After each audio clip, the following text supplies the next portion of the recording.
When you think about retirement, what do you think of? A lot of times people think about the beach, or maybe in a cabin, or how about that cruise ship? But for some, that cruise ship turns into the Titanic. We're talking hard truths today on Your Money or Wealth, so welcome and sit back and learn how to confront them.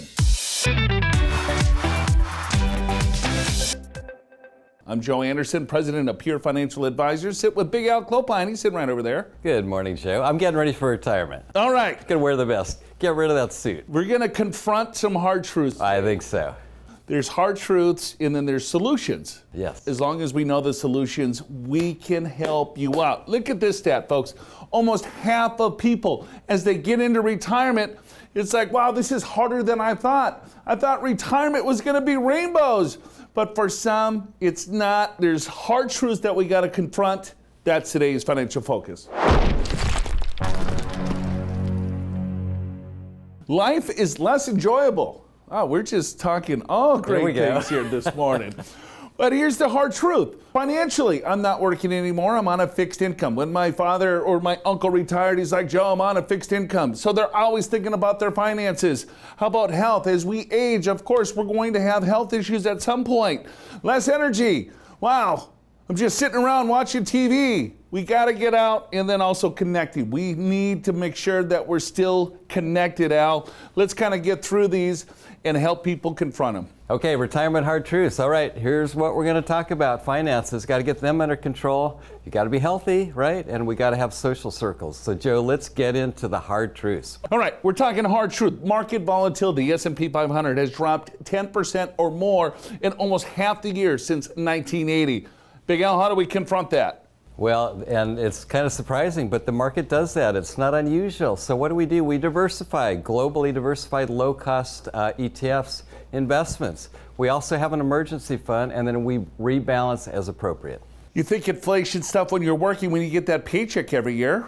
A lot of us get a cost of living adjustment when we receive our paycheck, but when you're retired, you have to look at inflation, and inflation kind of hits us even harder because the cost of goods and services are going to continue to increase.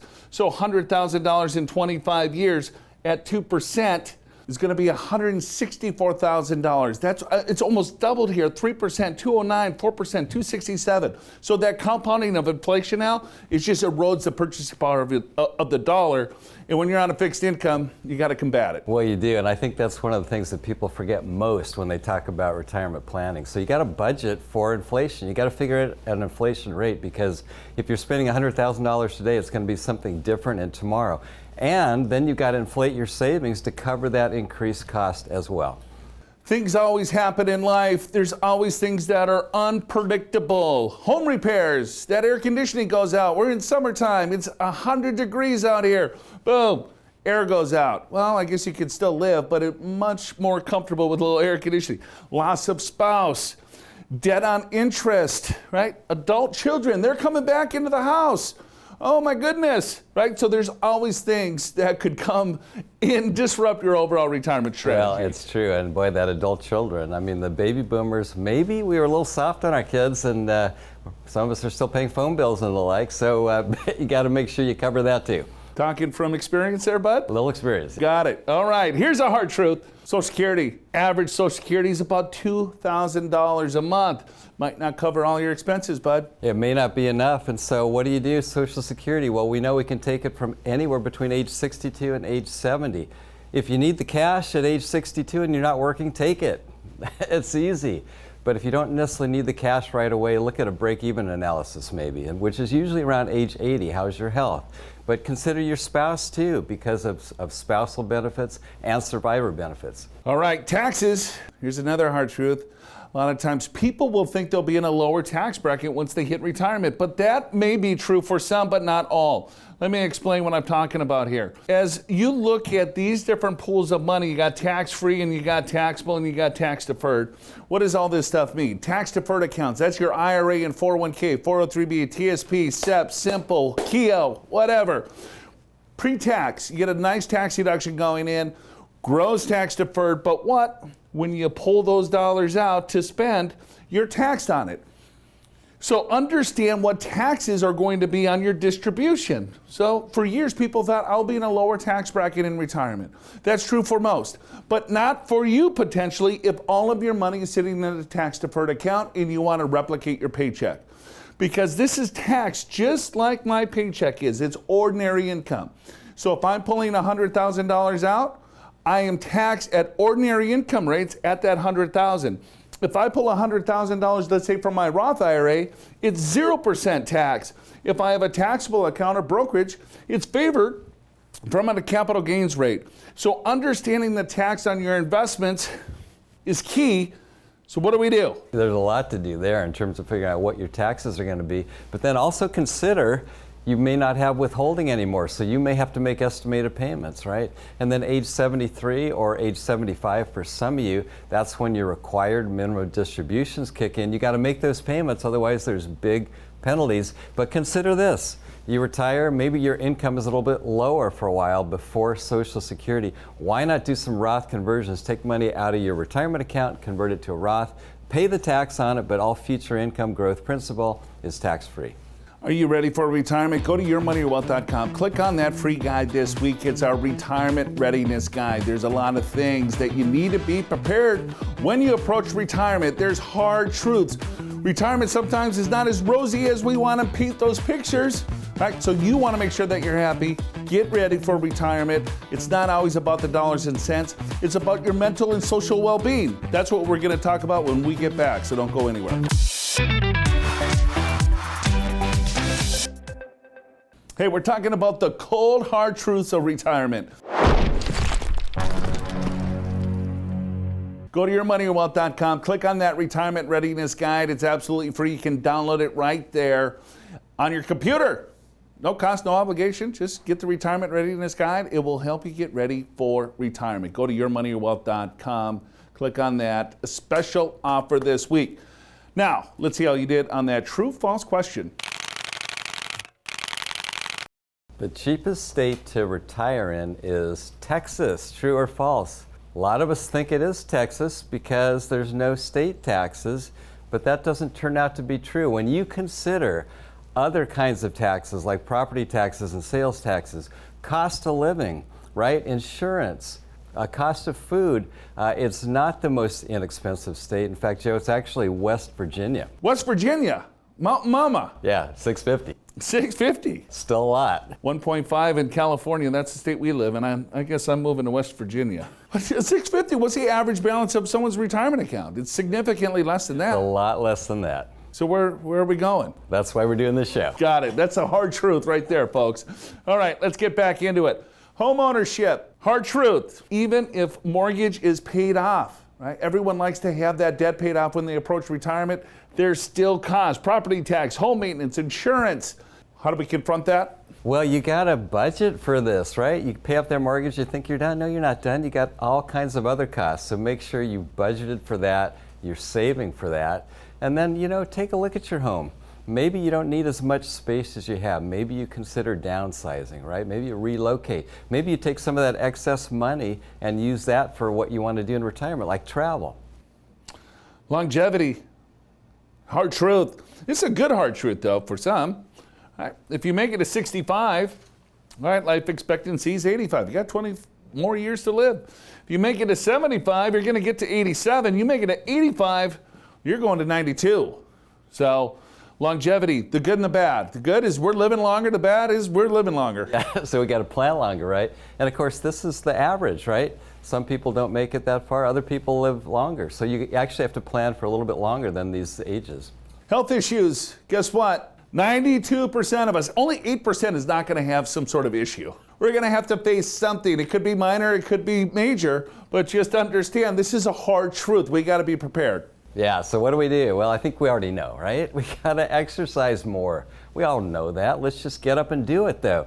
We got to eat better. We got to eat proper. Not so many processed foods, not so much fast food, right? And then let's stay educated as we learn more about proper foods and exercise so we can keep up to date. It's hard, though. It is hard. Yeah. You get a little bit older, those love handles are so hard to get rid of. They're so easy to put on. Are you speaking from experience? I am speaking from experience. Yeah, it's tough. It's like over the weekend you gain 3 pounds. It takes you 6 weeks to get the 3 pounds off. Seems to be true, right? Yeah, it's just like this cycle. But you got to continue to do it. All right, what's another hard truth? Long-term care, 70%. Well, that's better than 92%. But 70% of us, we're going to need some sort of long-term care. Again, it could be pretty minor or it could be a very long time, really depending on what happens to us. So we got to confront it. Yeah, so to confront it, and I will say right off the bat, long-term care may just be a few days. We're not necessarily talking everyone needs years and years of it, but look at whether you need long-term care insurance. Maybe you already have it. You can have in-home care, of course, assisted living. You got to figure out how to pay for that somehow. All right, let's talk Medicare. All right, well, Part A is free. We've already paid through it through our payroll tax, but Part B does cost us something. So estimated monthly premium for Part B is $185. So this adjusts depending on how much income that you have. But just understand that there is a cost for Medicare Part B. Yeah, and I think a lot of people forget that, the health insurance part. You will be paying for that, right? And it doesn't necessarily cover everything. You got premiums, you got deductibles, you got co-pays. Yeah, and they also don't cover hearing aids. My mother, she just got hearing aids, and they are quite expensive. Dental care, physical exams, eye exams. I will say, based upon my mom's life, it's more so, each year you get older, there's more and more doctor's appointments. So what do? Well, research the plans, right? So you get a supplemental, a Medigap plan, or maybe you go Medicare C, which replaces A, B, and D. So consider the best way to do this for you. You want to get educated? Go to yourmoneywealth.com, click on that special offer. It's our retirement readiness guide. If you're not ready for retirement, this will help you get ready. It's a great guide that will walk you through everything that you need to know to get ready for retirement. Yourmoneywealth.com, click on that special offer. It's free of charge. You can just download it right there, start reading, and get ready. When we get back, a lot of other things to consider as you approach retirement. It's the hard truth we're talking about, folks. Don't go anywhere. Hey, welcome back. We're talking about the hard truths about retirement.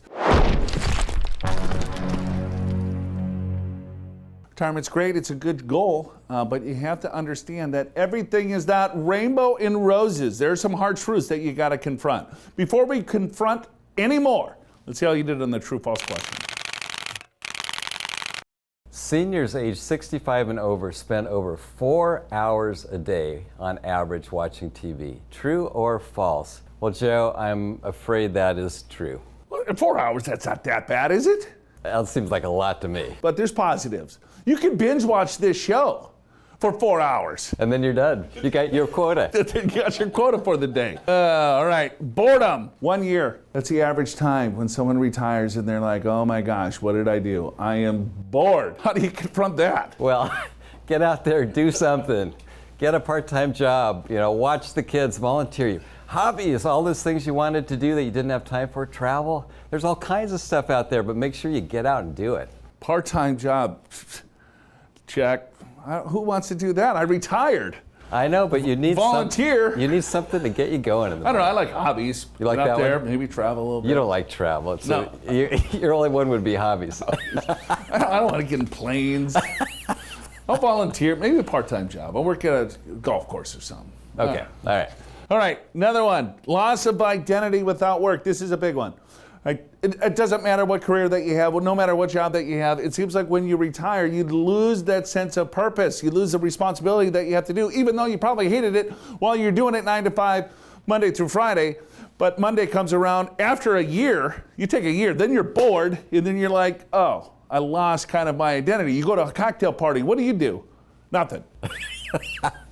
Well, so what do we do about that? If you can phase in your retirement, great. Now, not everybody can, but if you can kind of work part-time, or maybe you consult, right, after you retire for a little bit, maybe you want to learn some new skills, reinvent yourself, maybe even get a coach to help you through this process, because for a lot of people, this can be a little stressful.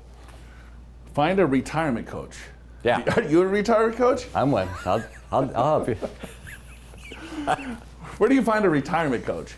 Is that like a retirement counselor? Is that a financial planner? It could be either. I don't know. That was always my pet peeve when financial planners called themselves retirement coaches. Coach, I'm going to coach you through this. Oh, yeah. All right, let's go. Hard truth. 48% of adults 65 and 74 live alone. Half. That's a pretty big number. That's a big number. So what do we do about that? Well, okay, let's make a list of contacts to move in with me. Surely. Come on, I got an extra room. Hang out with young people. Actually, that's a good one, Joe, because I think the tendency, you get older, you hang out with your own group, but when you hang out with younger people, you're more energized. I can say that for myself because I'm like the oldest person up here.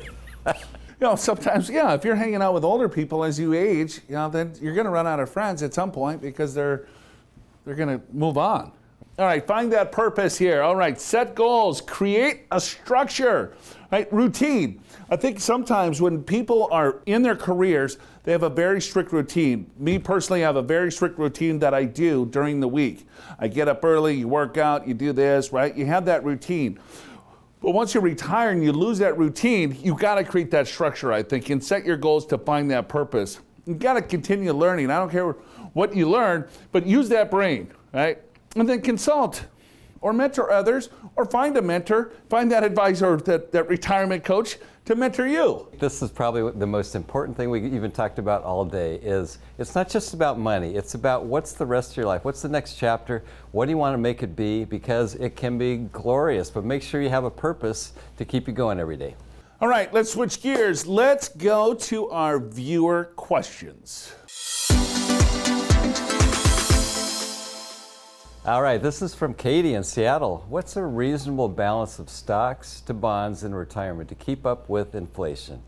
Katie, it's a great question and it probably has 1,000 different answers. It depends upon your personal situation, but just very generally, 60% stocks, 40% bonds works for a lot of people. You want to build a portfolio very specific to the demand of the portfolio, how much income that you need, right? How much risk are you willing to take? How much needs to come from the portfolios, how you probably want to structure it. So, you probably, in most cases, people take the least amount of risk to get the maximum return to accomplish their goals. So I don't know what that portfolio means, but just shooting from the hip, 60-40, that sounds good. 70-30, 50-50. Pretty good. All good, yeah. But I think you just want to take a step back. This is where people run into problems, is that they're just picking a portfolio, maybe from their neighbor or a coworker, and they invest that same way that has nothing to do with their specific goals, or they don't understand actually what's in the portfolio. And so as you see volatile times, or when the market corrects a little bit, that portfolio is going to move, and it might move too much on the downward, or if the market goes up, it might not move up as much as you anticipated. So education, I think, is key to understand what that expectation is of that portfolio so that you can stay disciplined in that approach. So I would never just say, all right, 60-40 and go for it. You probably need to back up a little bit and do a little homework. Yeah, and I will underscore that. You invest to your own goals. We know people in their 80s that are 100% in the stock market. Why? Because it's for their grandkids. They've got plenty of time, right? We know people in their 70s or 60s or 50s with a much more conservative portfolio. So it depends upon what you need from that portfolio. All right, let's go to the next one. This is from Jim in San Diego. I'm collecting Social Security now.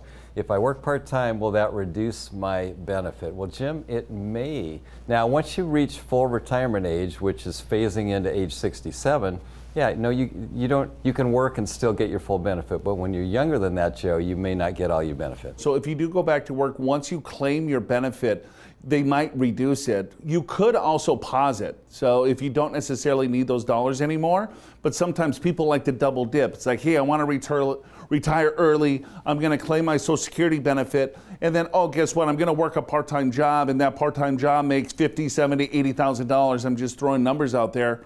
It could definitely reduce your benefit. If your part-time job pays you $10,000, then I think you're safe. But just understanding what those thresholds are, how much income that you have coming in from the employment, and what your benefit is, and when you claim it, all of those come in together to understand what the benefit is moving forward. All right, that's it for us. If you want more help, you know where to go. Go to yourmoneywealth.com, click on that special offer this week. It's our Retirement Readiness Guide. Are you ready for retirement? Get ready with that guide. yourmoneywealth.com, click on that special offer. For Big Al Clopine, I'm Joe Anderson. We will see you all next time.